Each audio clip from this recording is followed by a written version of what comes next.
The Greek system is pretty much on the surface 100% against faith formation, faith and spiritual development. That was the beauty of Greek InterVarsity. It just embraced it for what it was and was a voice of faith and also patience and love. Being a Christian in the fraternity environment for me was a continued test of character. Very regularly I decided who I was and what I stood for and what my priorities were and ultimately who I was going to worship. And I was either going to worship the praise of man and my friends or I was going to worship my God. Being constantly and daily tested with that question really just developed, I think, what has been absolutely necessary for the business environment, which is every single day I'm faced with decisions and choices which either honor me or honor God.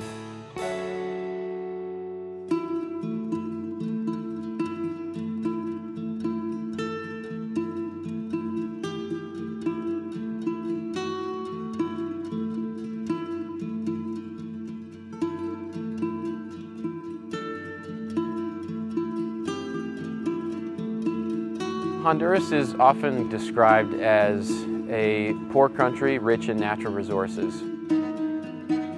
It's got a lot of economic issues, and a lot of those economic issues have led to other social problems. One of the reasons we were attracted to Honduras was they actually had this incredible supply of beautiful hardwoods that we really felt had never seen the light of day internationally. And as we began thinking about, okay, you got social problems here and resources here, how could we address the social problems by intelligently utilizing the resources?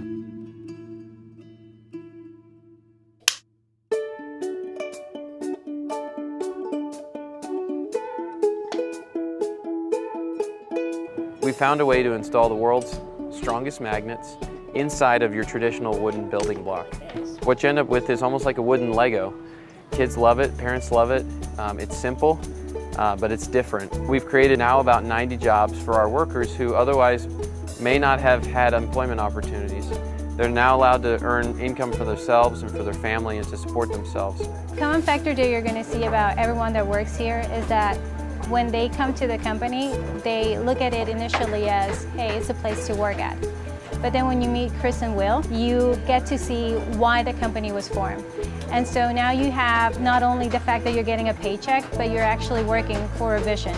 And it's a shared vision that we share it with the owners of the company. Folks who don't have skilled labor or skilled training to come into our environment and learn how to make something that is beautiful and finished and valuable in the world's eyes. We're exporting a finished toy ready to go into families all across the world.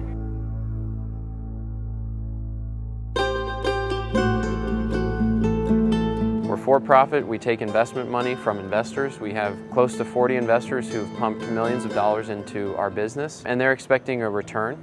And we want to pursue and create that return ambitiously, and at the same time not compromise on the things that we believe are true to God's heart. Tegu sources wood sustainably, very carefully, very responsibly. We also participate in replanting programs. And in many respects, just by virtue of doing the right thing in our supply chain, we've become a green toy company.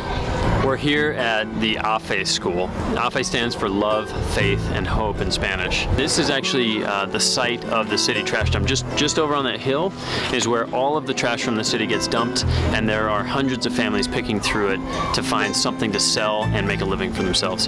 The school is doing something amazing. It's actually giving an education to the kids from those families and allowing them to have a future that breaks out of the cycle of poverty.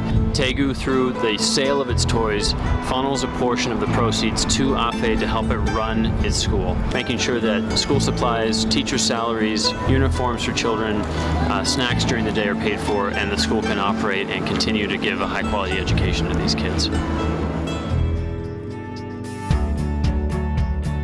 I want Tegu to be phenomenally successful from a commercial and marketplace standpoint. And if the Lord wills, I hope it's used as a great tool and example for others, both in terms of inspiring them that they too could do something similar, but also in terms of inspiring a country and other developing countries that business and the business community can be redeemed, can be used in ways that are a blessing to society and ultimately, for Christians, a glory to God.